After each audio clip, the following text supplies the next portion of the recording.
Will the return of President Trump spark a new trade war between the U.S. and China? President-elect Donald Trump has vowed to impose massive additional tariffs on imports from China. Some believe these tariffs will pose an even bigger threat to China's economy compared to his first term. Will that be the case? And how will Trump 2.0 be different from his first presidency?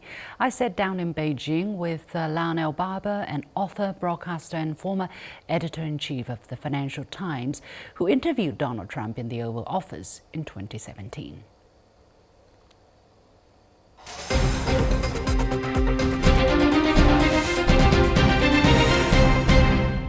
Mr. Barber, you talked to President Trump while he was in office. You were in the Oval Office. Now that President Trump has been elected the second time, what kind of future are we looking at? You have to get inside President Trump's mind and understand that he looks at his first term as a big success. No wars, no Russian invasion of Ukraine, the stock market went up, the technological revolution in America with the big tech companies continued apace, and also he pulled off an important diplomatic accord in the Middle East. So he will want to build on that legacy to try and repeat what he did in the first term and make it even better in the second.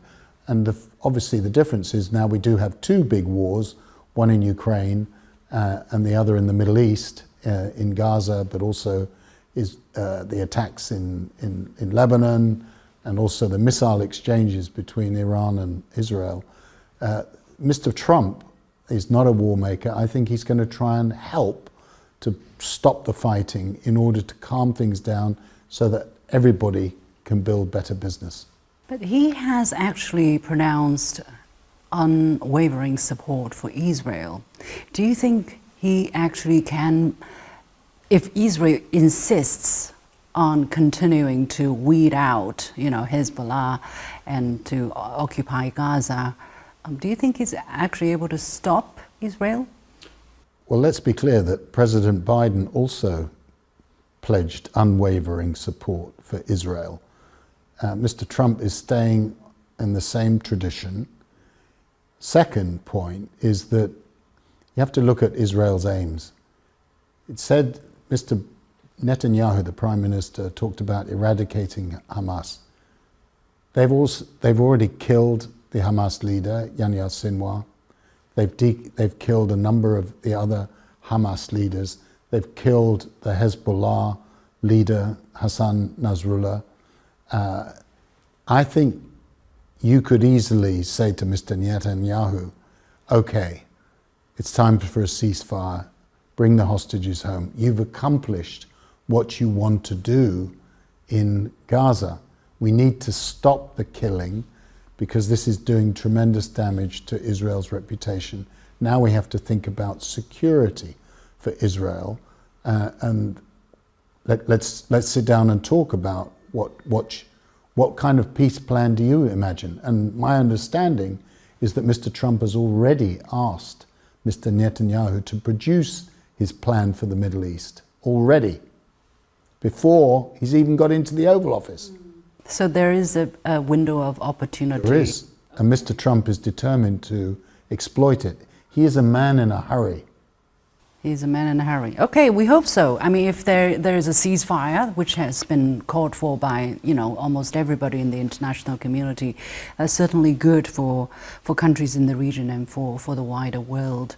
What about trade war 2.0? Do you think 60%, even more? Well, I haven't been given the secret paper. No, nobody has. Office, and he may not have decided himself whether he's going for 60 or 50 or whatever tariffs against China, for example, or how he's going to deal with the allies. What we do know, and it's really quite important to understand the way Mr. Trump operates, is he talks a very loud game. He talks a lot. He threatens, he bullies. But then he starts to negotiate. And so... But he did impose the tariffs. Oh, he's going to he will impose some tariffs. You think so? Yeah, he's definitely going to do something. The question is whether he starts as high as he's saying at 60%.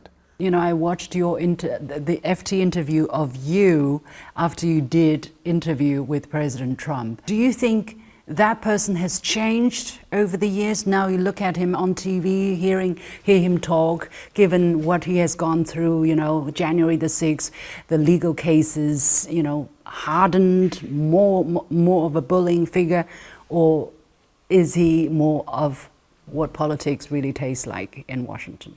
Well, he's in one respect very different. He's older. The question is whether he's wiser, or whether he thinks he's wiser. Do you think, from watching the I news? haven't seen him one-on-one for 7 years, but what I see is he's also a man who narrowly escaped death. I mean, the bullet was that close. That probably affects your personality. I mean, you may think I'm mortal, I'm vulnerable, so I'm in a hurry to do things. I'm special. I was saved by God that I didn't die. But I think he's probably thinks he knows how to operate the system more effectively. He'll definitely be more impatient. He won't be so listening to other people in his first team were saying, you better not do that. That would be difficult. And I think this time round he'll probably say, no, I want to do it. So he'll trust his own instincts more. He will trust his own, and I think also it's very important to, who is he listening to now? His son, Don Jr., is clearly important. I think probably more important than his daughter, Ivanka. His son has strong political views. His son has had an influence on members of his team, notably the selection of the vice president. And then there's also the other person who's interesting is Elon Musk, the super billionaire and SpaceX and Tesla manufacturer. Now, just you were talking about tariffs earlier. Mr. Musk has very important car operation in China. Right. So what will he say if Mr. Trump says he wants tariffs at 60%? He probably won't challenge the principle of tariffs, but how this plays out. Look, the last and most crucial conclusion here is Mr. Trump is a negotiator. He's a deal maker. He wants to negotiate, but he's going to start with the strongest possible position. Which is? He's going to impose tariffs, and he's going to be very loud. He will speak very loudly. But the first trade war, and my point was, the first trade war did not deter trade between the two sides. What really deterred trade was interaction was the targeted sanctions on high-tech sector, for instance. Trade overall has been very resilient. It went down a little bit because of the initial shock, and it climbed back up. So is he going to learn from, actually, if not the mistake, from the experience of the first time, and say, or is he going to double down on the same path which didn't prove effective? I think that Mr. Trump is very concerned about the future of manufacturing in the US. And it didn't bring manufacturing back to the US. Again, you'd have to define how things work. Jobs created or saved in America. That's the way he would look at it. Is American manufacturing as competitive as Chinese manufacturing? Probably not. Where are we in terms of technological innovation? America's pretty strong. Where are we in terms of dependency on critical minerals, the semiconductor industry? America is dependent. America is vulnerable. So it's tried to address that. It tried to address that with Biden. Now, are tariffs the right answer? As an independent individual, and especially someone who worked at the Financial Times for many years, I'm not a tariff person. I think that it's going to create inflation in America, and it's going to make goods more expensive for American consumers. Is there a case for some temporary protection for some industries for a short time? You could make that case. And my observation is that if the domestic issues are not addressed, if it is getting worse, then the Trump team probably sees no reason to step back from what they believe is the right approach, which is America's economic nationalism. What do you think? I mean, for me, tariffs is the wrong tree to bark at. Well, when you talk about domestic problems in America, we need to be a lot more specific about what that means. For instance, the polarization, the identity politics. Well, again, we need to be much more specific and be clear that for Mr. Trump, and as someone who has children living in America, working in America, first of all, we're talking about crime being a big problem. Neighborhoods that are in decline, or cities like San Francisco where drugs, homelessness, homeless, it's terrible. Yeah. But is that the problem of the federal government? Is that something that Mr. Trump can probably do? Not necessarily, but certainly in crime in general and to change the political climate, yes. And the other point I would make is that there's a lot of innovation and change in America, a lot of hidden success stories that people in China, people in Britain don't know a lot about. But I do, because I travel a lot in America, and there's extraordinary innovation, competition, dynamism in places like Austin, Texas, in Utah. It's a huge country. It's like China is also a huge country. There's a lot of success, but what we see on the television and some of the rhetoric doesn't necessarily reflect that.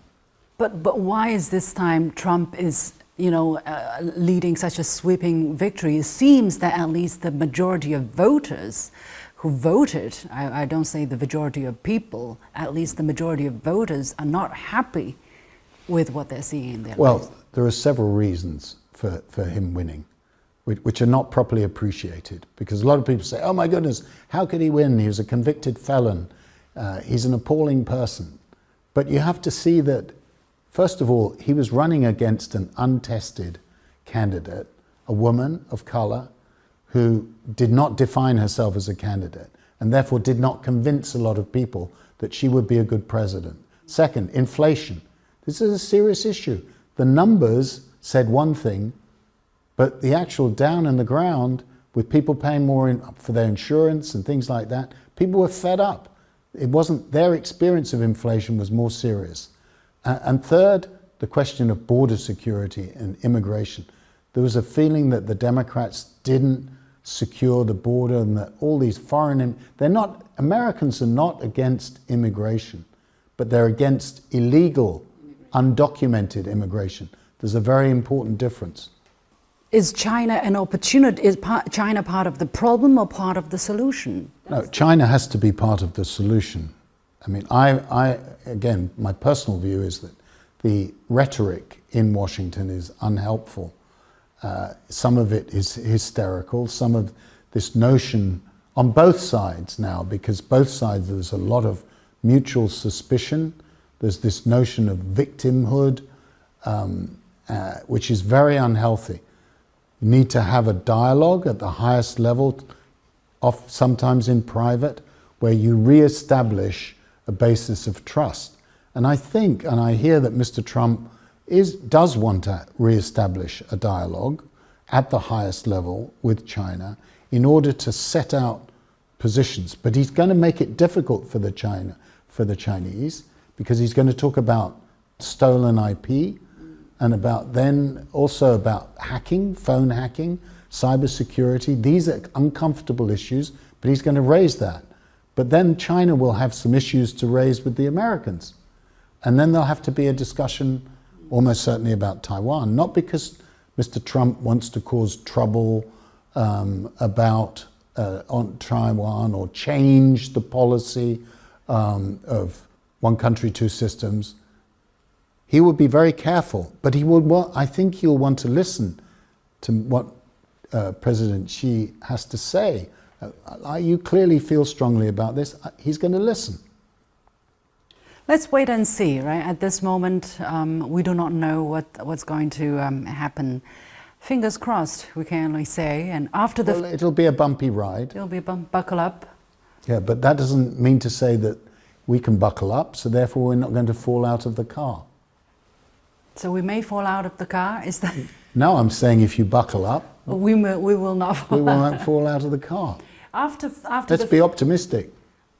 I would love to be. After the first 4 years, do you think it gives us more reason to be optimistic or be more fearful? No, I'm not somebody who is fearful, but he is going to be disruptive because he is a disruptor.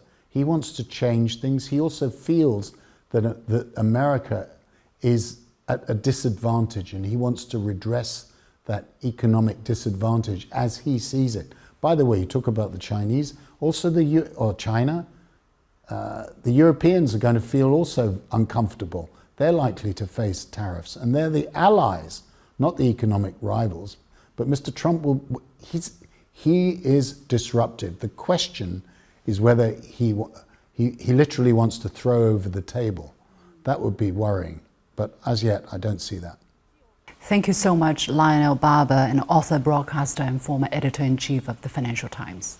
It's been a great pleasure. Thank you.